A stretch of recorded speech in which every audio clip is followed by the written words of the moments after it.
Olivier Marie-Reine, merci d'avoir répondu à notre invitation. Vous êtes le président nouvellement élu du CRPMEM. Pouvez-vous nous dire ce qui se cache derrière ce sigle? Le Comité régional de pêche et d'élevage marin de Martinique. Alors je l'ai dit, nouvellement élu et avec une lourde tâche qui vous attend. Au vu du dossier donc très important concernant la pêche martiniquaise, nous avons vu, les marins-pêcheurs ne sont pas très d'accord avec les directives européennes. Vous confirmez? Je confirme et je suis très fier des pêcheurs que vous avez interviewés là. Ils résument parfaitement la situation. Ce sont de bons élèves selon vous? Ce sont de bons élèves. La pêche martiniquaise a toujours été le bon élève de l'Europe. Nous pratiquons une pêche 100% artisanale. Deuxièmement, un code de bonne pratique et nous avions été visionnaires en matière de protection de la nature. Alors des bons élèves qui, semble-t-il, ne sont pas récompensés à leur juste valeur. Très mal récompensés. Alors on a besoin de structures de développement et qu'on a besoin de l'Union européenne.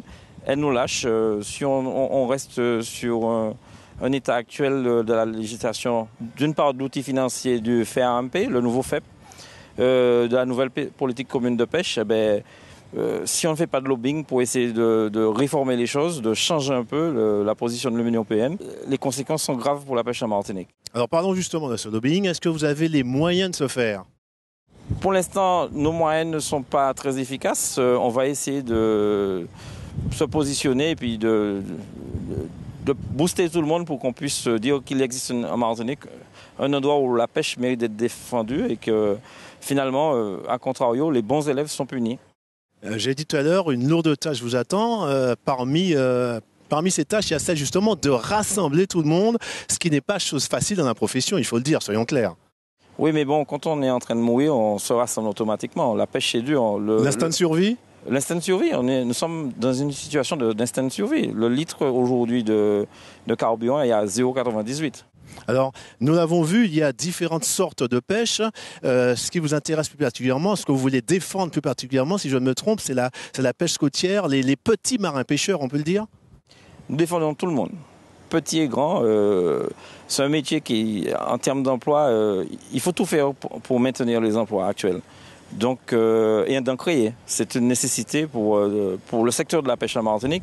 Et nous, notre volonté, c'est surtout de maintenir l'emploi. Alors nous avons vu, la pêche martiniquaise est une pêche artisanale. Dans un proche avenir, vous pensez qu'elle va pouvoir survivre malgré justement ces directives européennes?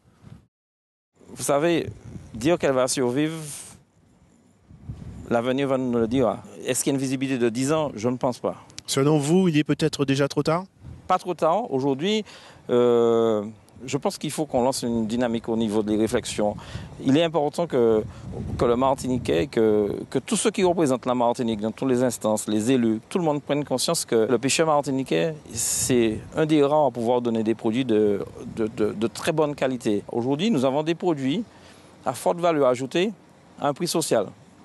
Donc, tout ce qui est bon dans les autres secteurs, ça coûte très cher. Aujourd'hui, le kilo de poisson coûte 10 €.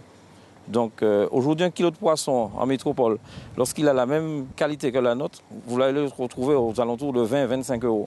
Olivier Marie-Reine, nous l'avons vu, la pêche martiniquaise est une pêche artisanale, voire traditionnelle. Je vous propose justement de regarder un sujet de Thomas Turard, les nasses traditionnelles en bambou avec Mathurin Vadeleux.